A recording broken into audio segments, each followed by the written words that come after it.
neste momento, Deus, através desta emissora, leva até você mais um programa de fé, com hinos, orações e uma palavra poderosa a seu favor. Fé para vencer o mundo. Somente crer, somente crer, tudo é possível, somente crer, somente crer, somente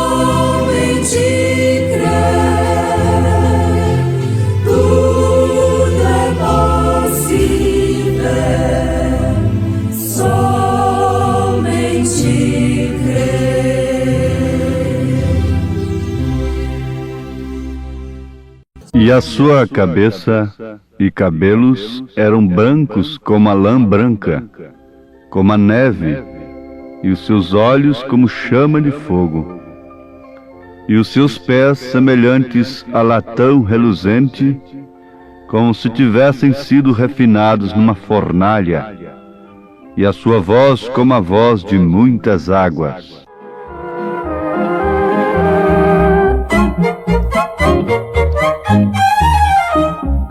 Queres neste mundo ser um vencedor? Queres tu cantar nas lutas sem na dor? Queres ser alegre, qual bom lutador? Guarda o contato com teu Salvador. Guarda o contato com teu Salvador, e a nuvem do mal não te cobrirá. Pela senda alegre tu caminharás, indo em contato com teu Salvador.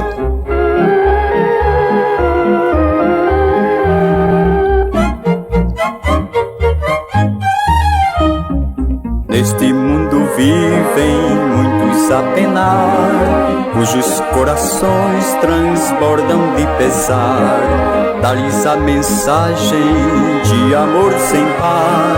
Com Deus o contato tu deves guardar. Guarda o contato com teu Salvador, e a nuvem do mal não te cobrirá. Pela senda alegre tu caminharás, indo em contato com teu Salvador.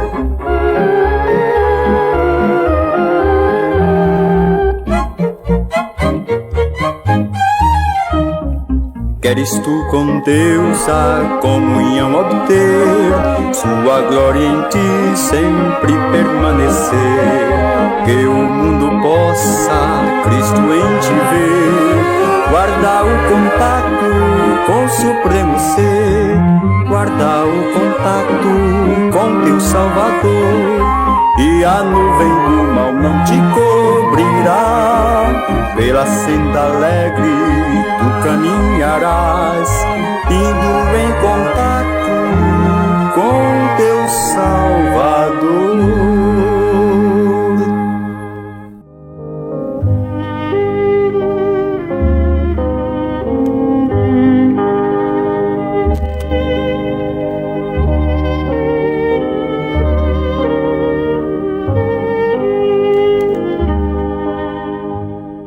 Muito bem. As escrituras citadas nesse instante estão registradas em Apocalipse, capítulo 1, verso 14 e verso 15. Se o precioso ouvinte quiser, pode ler todo o capítulo em Apocalipse, o último livro da Bíblia. Revelação, capítulo 1, e você vai encontrar, logo a partir do verso 12 em diante, verso 14, Jesus Cristo em sua sétupla glória.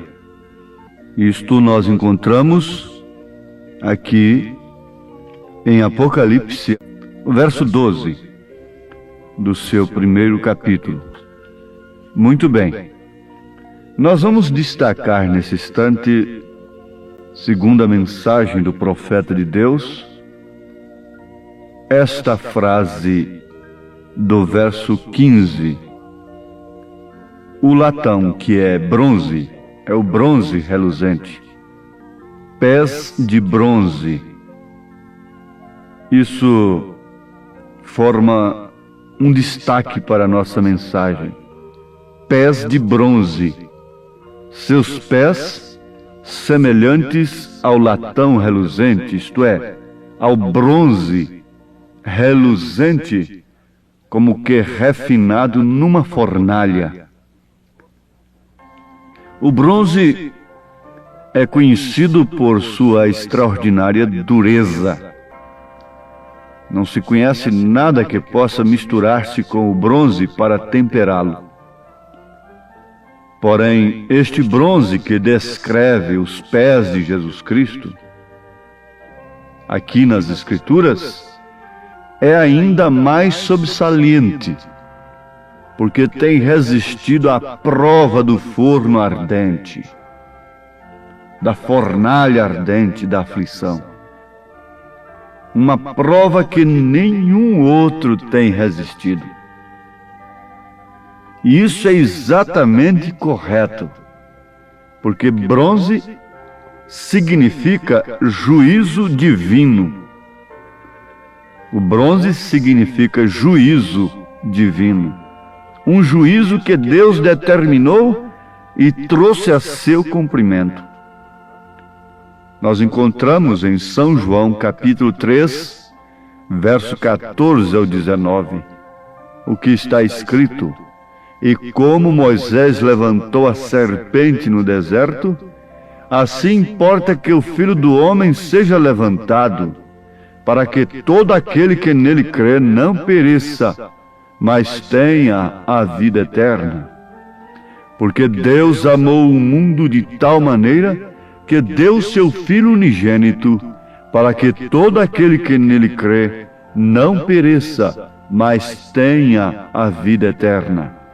Porque Deus enviou seu Filho ao mundo, não para que condenasse o mundo, mas para que o mundo fosse salvo por ele. Quem crê nele não é condenado, mas quem não crê já está condenado, porquanto não crê no nome do unigênito Filho de Deus. E a condenação é esta, que a luz veio ao mundo, e os homens amaram mais as trevas do que a luz, porque as suas obras eram más. Agora vamos ver o que está registrado em Números, capítulo 21, verso 8 e 9. E disse o Senhor a Moisés: Faze uma serpente ardente e põe-na sobre uma haste, e será que viverá todo mordido que olhar para ela. E Moisés fez uma serpente de metal e pô-la sobre uma haste.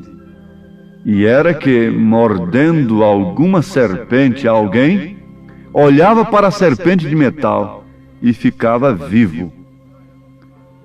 Israel havia pecado. O pecado tinha que ser julgado. E esse metal, esse bronze, está falando justamente de juízo. Assim sendo, Deus mandou a Moisés que pusesse uma serpente ardente na bandeira, para que qualquer um que olhasse a serpente fosse salvo da pena de seu pecado. Ela respondia o juízo naquela hora, pelo pecado, porque todo pecado atrai juízo sobre o pecador.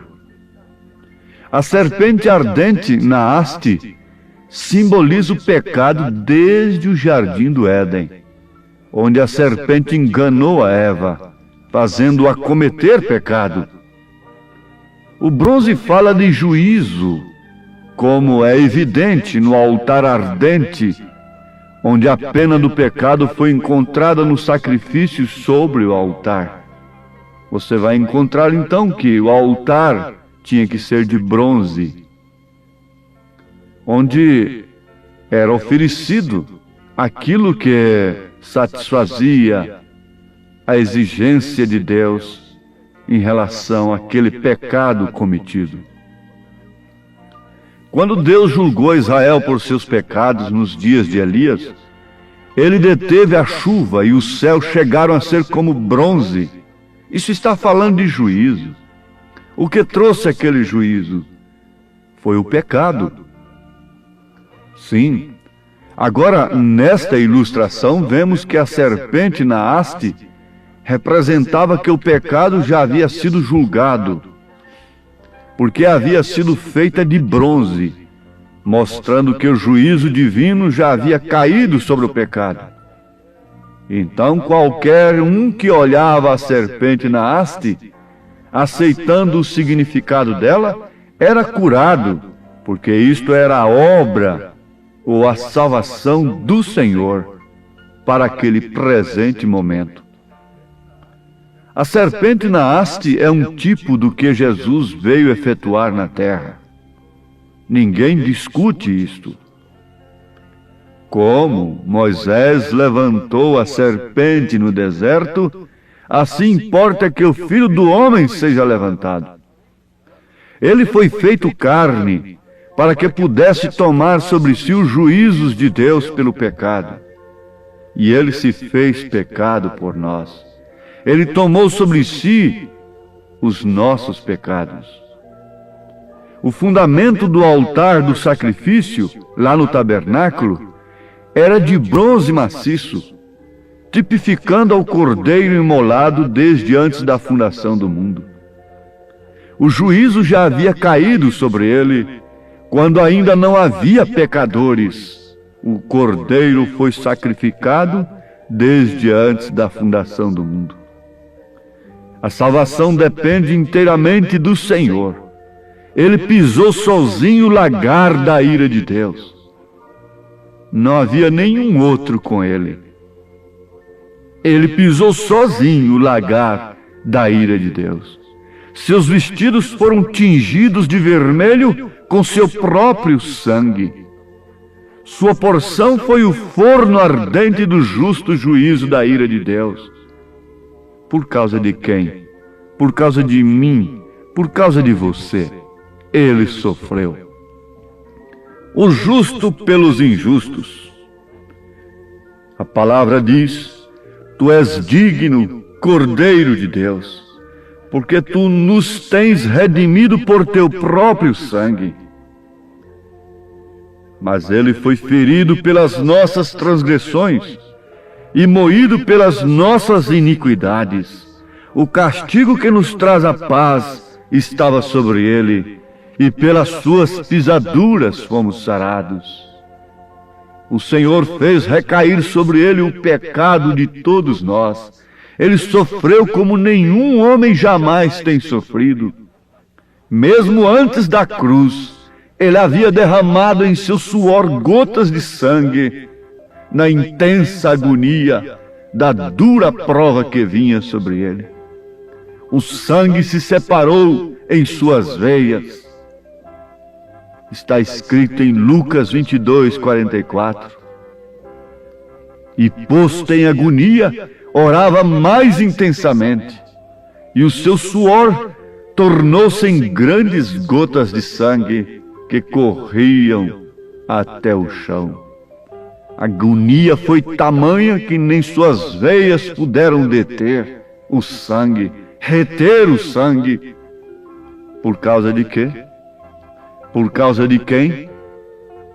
Por causa de você, por causa de mim, por causa de nós.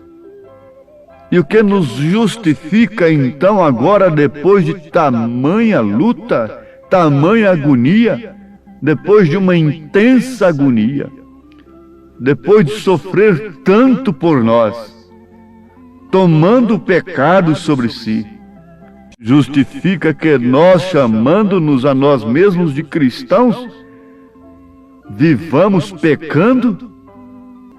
Não, absolutamente não. Terá que vir juízo. Virá o juízo, não resta dúvida. Porém, algum dia aqueles pés de bronze pousarão sobre a terra e com perfeição e retidão julgará toda a humanidade. E não haverá maneira de escapar desse juízo. A graça tem sido oferecida, os seus pés, como um latão reluzente, foram refinados na fornalha do fogo ardente da aflição. Mas agora é diferente. Se rejeitarmos, se crermos em substituições, em outras coisas, no lugar do verdadeiro Evangelho, que foi forjado no fogo ardente da aflição, não restará nenhuma via de escape para nós, porque não haverá mudança daquele juízo, nem tampouco haverá abrandamento. Aquele que é injusto será injusto ainda. Aquele que é sujo será sujo ainda. Você pode olhar ao redor do mundo hoje, e não vamos longe do mundo chamado cristão. Aquele que é injusto, fazendo injustiça ainda. Aquele que é sujo, sujando-se ainda. Isto é pisar no sangue de Jesus Cristo. Isto é levá-lo novamente ao vitupério. Isto é pecado voluntário. Mas está certo, o ser imutável não mudará então, porque nunca o tem feito e nunca o fará. Ele jamais mudará. Aqueles pés de bronze destruirão ao inimigo, destruirão ao anticristo, a besta, a imagem, a todo aquele que for abominável à sua vista, a todo arranjo religioso que tem alimentado a concupiscência dos homens, que, tendo comichão nos ouvidos, amontoaram doutores para si, conforme suas próprias concupiscências. Ele destruirá os sistemas eclesiásticos que têm tomado seu nome somente para corromper seu brilho, e os destruirá juntamente com o anticristo, todos os perversos, os ateus, os agnósticos, os modernistas e os liberais, os fanáticos, todos estarão ali. A morte, o inferno e a tumba estarão ali. Sim, estarão, diz o Senhor, porque quando Ele vier, os livros serão abertos. Então é quando aparecerá a igreja morna, as 5 virgens nécias. Ele separará as ovelhas dos cabritos. Quando Ele vier, tomará posse do seu reino, porque lhe pertence. Isso foi comprado por Ele na aflição, na fornalha da aflição, no fogo ardente. Então Ele tomará posse do seu reino, porque o seu reino lhe pertence, e com Ele virão os milhares de milhares, sua noiva que vem para assistir-lhe. Glória! Sim, porque ela também tem passado pela fornalha da aflição. Como Ele tem negado-se a si mesma, tem negado seus próprios direitos e tem passado pela fornalha da agonia. Mas como Ele, ela também julgará o mundo. Arrependam-se antes que seja demasiadamente tarde. Desperte dentre os mortos e busque a Deus para ser cheios de seu Espírito. Ou perderás a vida eterna. Faça-o hoje enquanto há tempo. Busque o retorno do seu Espírito, da natureza divina em sua vida, voltando para a palavra de Deus, crendo em sua mensagem, negando-se a si mesmo, voltando. Elias viria justamente para voltar os nossos corações, para os corações dos pais, para os corações dos apóstolos, para a fé de uma igreja que passou como Jesus Cristo pelo forno da aflição. pela angústia, pelo sofrimento. Mas há aqui uma promessa de Deus. Algum dia aqueles pés de bronze pousarão sobre a terra e com perfeição e retidão julgará toda a humanidade e reconquistará assim o seu reino, o reino da terra que foi entregue ao diabo. João disse: o mundo está no maligno, e o diabo foi ali no monte da tentação lhe oferecer isto. Em troca de adoração, em troca de falsos cultos, em troca de credos e de dogmas. Mas ele não quis, ele não aceitou, assim também ela não aceita. Ela quer dizer sua noiva, sua igreja eleita, seus escolhidos não aceitam, preferem passar pela cruz. Preferem o canal mais estreito, preferem a porta estreita, preferem uma mensagem viva, que na verdade tem que ser sofrida para ser vivida. Uma mensagem que causa sofrimento, por ser vivida de acordo com as Escrituras. Você vê? Então essa mulher é criticada, é zombada, porque se veste de acordo com as Escrituras. Zombada por quem? Pelos pagãos? Não, por crentes.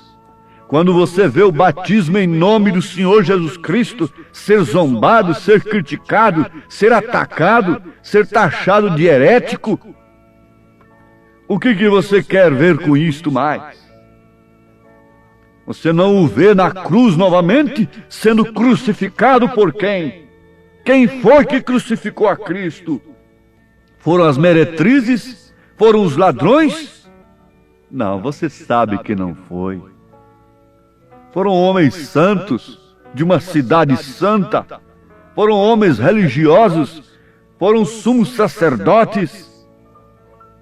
Foram homens religiosos que estavam acostumados com Deus, que tinham a liderança original, tradicional sobre o povo. Foram eles quem traspassaram a palavra, foram eles quem traspassaram o Filho de Deus. E agora, quando você vê o batismo em nome do Senhor Jesus Cristo sendo vituperado, e um homem ou uma mulher que quer portar-se e viver como as Escrituras, o que ele enfrenta? Escárnio da mesma forma. Crucificaram a Cristo novamente. Pisaram no sangue. Hebreus 6 tem se cumprido. Mas onde está você, meu ouvinte? Sim, você está em Cristo. Você está entre os milhares. Você está entre os 7.000 que não se dobraram diante de Baal? Oh, que Deus te abençoe, que Deus te esforce, que Deus te ajude a passar pela fornalha ardente de responder no seu posto do dever, como esposa, como mãe, como moça, como moço, como homem, no sentido da palavra, como um homem cristão. Deus te encha do Espírito Santo, e isto redundará em saúde, em força, em vitória, em caráter cristão. Em nome de Jesus Cristo, o Senhor te abençoe. Amém.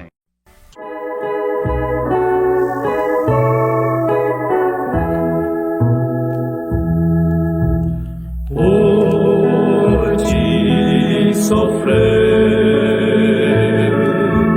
por mim morrer, o Salvador. Por ti sofrer, por mim morrer. Que grande amor! Sua mão me livrou do pecado, da miséria tirou-me também. Sua mão transformou meu estado e conduz-me à pátria de além.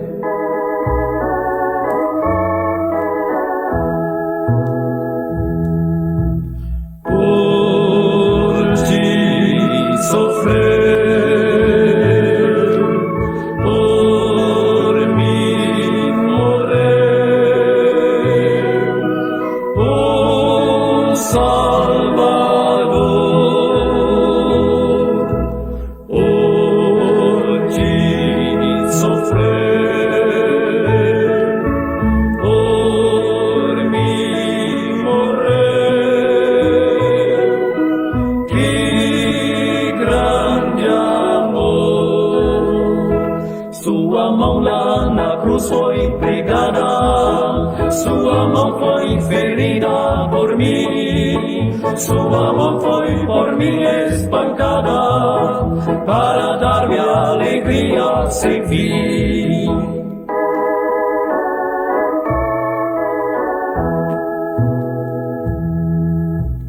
Por ti sofrer, por mim morrer, oh Salvador, por ti sofrer, por mim morrer.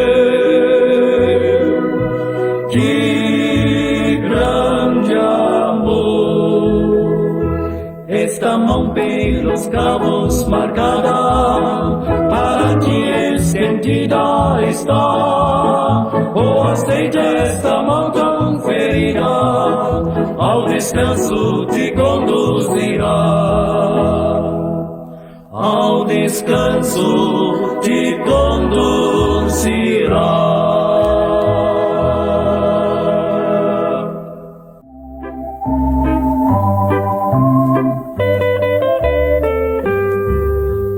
Gozo tenho em minha alma, pois Jesus agora é meu. Carrego a minha culpa e perdão me concedeu. Glória a Deus, o seu amor. Glória ao Salvador. Gozo tenho no coração. Glória a Cristo, que nos deu a salvação. Gozo tenho em minha alma, de meu Deus herdeiro sou. Tenho paz e doce calma, pois Jesus me resgatou. Glória a Deus, o seu amor. Glória ao Salvador. Gozo tenho no coração. Glória a Cristo, que nos deu a salvação. Oh amigo, vem a Cristo, e feliz também serás. Dá-lhe hoje tua vida, paz e paz receberás. Glória a Deus, o seu amor. Glória ao Salvador. Gozo tenho no coração. Glória a Cristo, que nos deu a salvação.